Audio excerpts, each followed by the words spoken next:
For calculating illuminance in a particular area, or to calculate a number of fittings required, or to have the light intensity in a particular area, we have to design the luminaire layout. और luminaire layout जो कि इन सब requirement से best meet करेगा, उसके लिए दो type की इंफॉर्मेशन लगती है. One is average illumination level and the other one is illumination level at a given point. With the help of designer, we can evaluate the calculation of illuminance at specific points. जबकि हमें ज़्यादा data नहीं दिया हुआ हो कि maximum spacing recommendation नहीं है, या टास्क लाइटिंग करना है कि नहीं, एम्बियंट लेवल पर लाइट सिलेक्शन करना है कि नहीं, ये सब ना हो तो calculation of illuminance at specific point is required. So average levels can be calculated with two methods. For indoor lighting situation, zonal cavity method is there, which uses data from a coefficient of utilization table. और outdoor lighting application के लिए coefficient of utilization curve is provided, and this is read directly from the curve and standard lumen formula is used.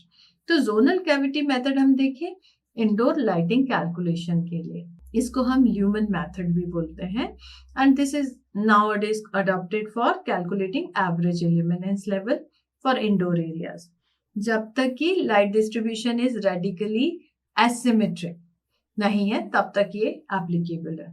ये accurate hand method है क्योंकि ये consideration में लेती है all the effects of inter reflectance and illuminance level पर क्या impact है वो भी. हालांकि इसमें several variables are taken into account. Basic premise that put candles are equal to illuminance level over the area is not to be violated. This we have to take care of.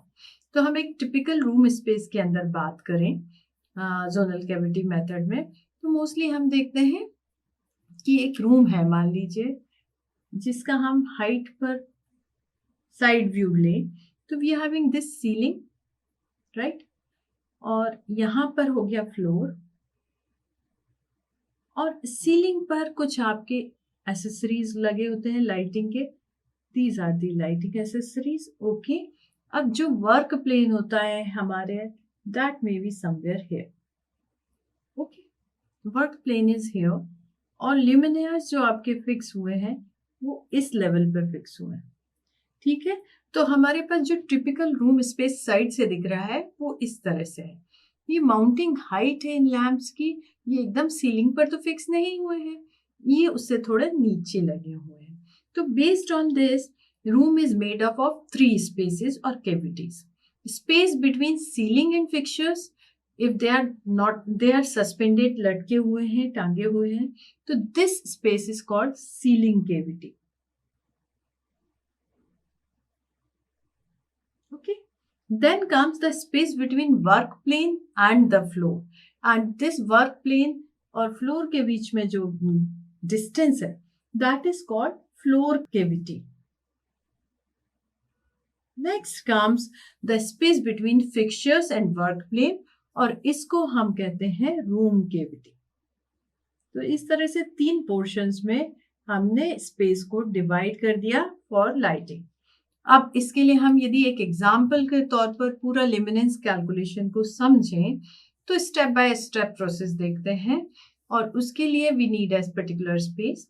तो सबसे पहला step होगा decide the required illuminance on work plane and also decide the type of lamp required and luminaire required for the space. ठीक है, तो सबसे पहले preliminary assessment करना होगा, लाइटिंग कौन से टाइप की चाहिए, which is a function of aesthetic and economics both. हमें economics भी देखना है और कैसा लुक्स चाहिए पर्टिकुलर एरिया का, रूम का, जगह का, वो भी देखना है. तो इन दोनों के बीच में एक डिसीजन बनता है. जैसे नॉर्मल ऑफिस वर्क में आप कह सकते हो कि illuminance is only 200 lux is desired, minimum और ऑप्टिमम वी से 200 लक्स इज रिक्वायर्ड. तो उसके बेसिस पर कितनी लाइट फिटिंग होनी, किस एरिया में होंगी, किस हाइट में होंगी, that is to be decided. अब अगर एक एयर कंडीशन ऑफिस स्पेस है, वो मान लीजिए 10 बाय 10 का रूम है, और उसके लिए हमने 36 वॉट्स की फ्लोरेसेंट ट्यूब डिसाइड की, जो कि ट्विन ट्यूब फिटिंग है। ट्विन ट्यूब फिटिंग माने जिसमें 2 ट्यूबलाइट्स लगी हैं, each one is of 36 watt. और हमारा जो ऑफिस स्पेस है that is air conditioned space, और luminaire is porcelain enamelled suitable for this above lamp. Okay, तो अब हमें क्या करना है, we have to go for utilisation factor, और उसके बाद हमें निकालना है बाकी कैलकुलेशन। तो जो रूम डायमेंशन हमें दिया है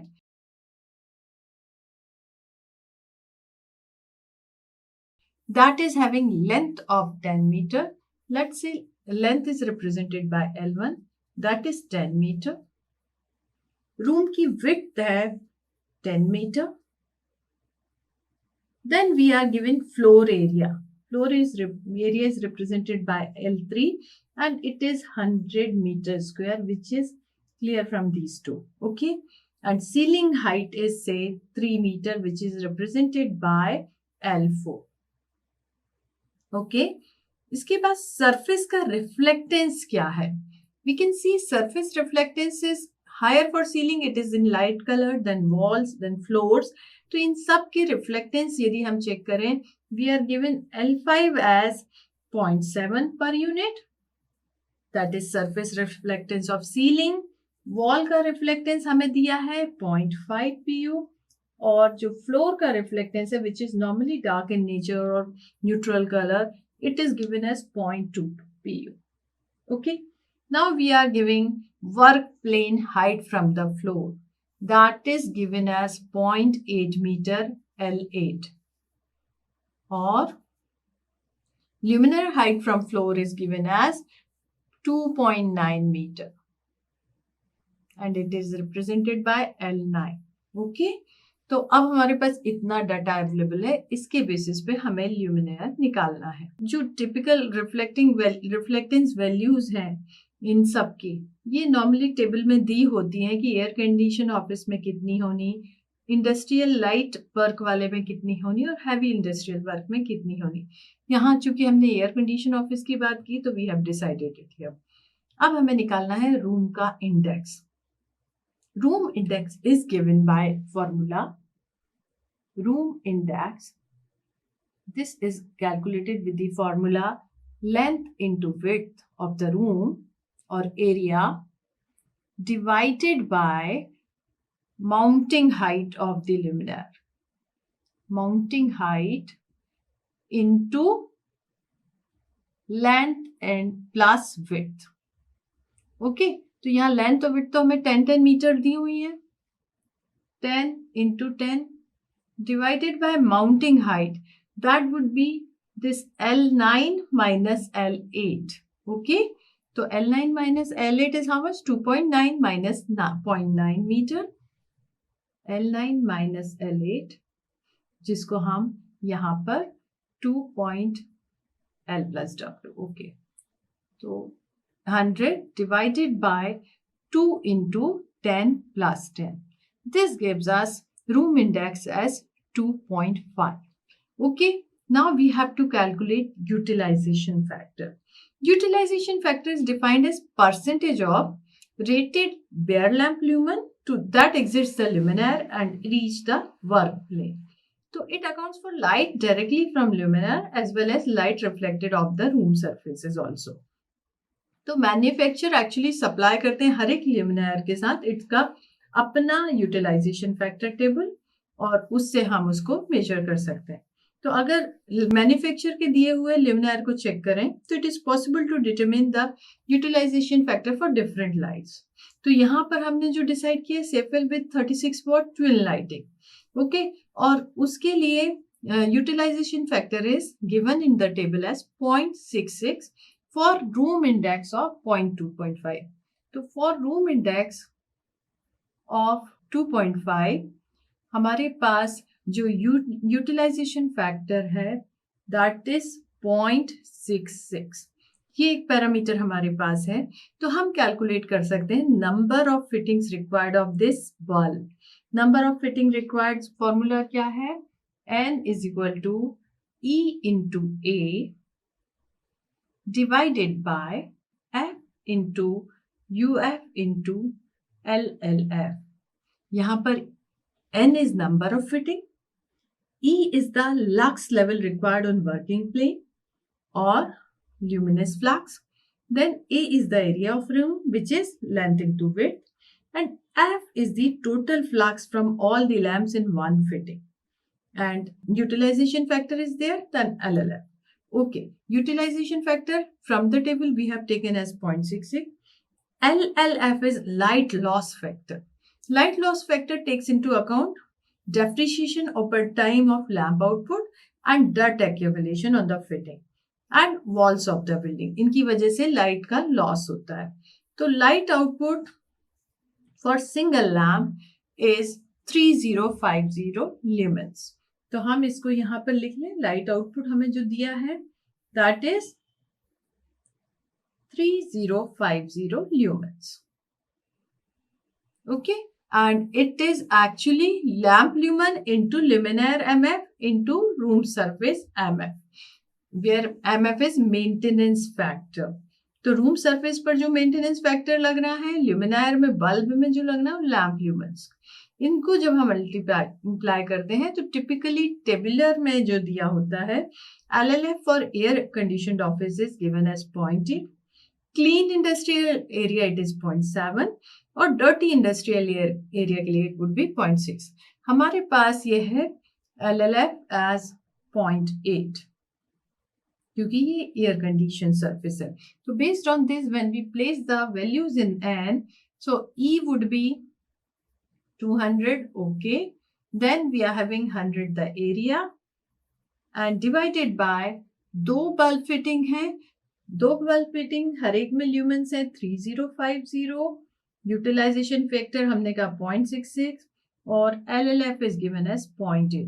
Based on this, we get the value of N as 6.2 number of luminaires required.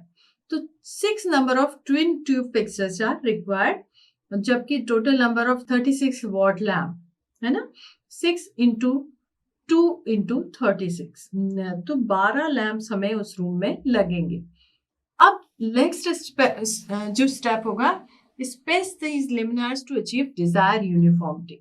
माने वो जो एरिया है वो कहीं भी ये 6 या 12 लैंप, हमें 6 सेट या 12 लैंप्स नहीं लगाने. हर एक ल्यूमिनायर में एक रिकमेंडेड स्पेस होता है to height ratio, space to height ratio. तो जो पहले डिजाइन मेथडोलॉजीज थी इनके अंदर यूनिफॉर्म रेशियो को ratio of minimum illuminance to average illuminance 0.8 रखा जाता था और suitable space to height ratio is specified to achieve the uniformity. अभी के डिजाइन्स में to incorporate this energy efficiency in task lighting एक यूनिफॉर्मिटी ऑफ 1/3 to 1/10 इज रखी जाती है डिपेंडिंग ऑन द टास्क. तो अगर हम इन ल्यूमिनाires को अब फिक्स करना चाहें तो उस रूम के अंदर we can fix them like this.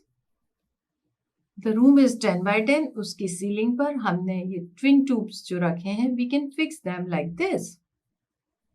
और इनके अंदर जो स्पेसिंग होगी that should be uniform and it could be from here it should be S/2 in 2 fixers के बीच के स्पेस की तुलना में. ठीक है, इस तरह से जब हम वर्क स्पेस के अंदर लाइट फिटिंग करते हैं तो इसकी ल्यूमिनायर जो है 1.5 ऑलमोस्ट रिकमेंडेड है and if the actual ratio is more than the recommended तो uniformity of lighting will be less. अब इस अरेंजमेंट के लिए जब हम देखते हैं luminaire is closer to a wall तो उसमें आधा स्पेस रखें कंपेयर टू 2 ल्यूमिनायर्स के बीच में जो स्पेस है.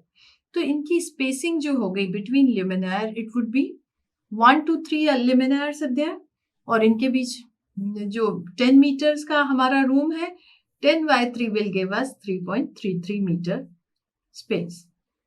ओके, और mounting height was given as 2 metres जो कि ये है वर्क स्पेस से.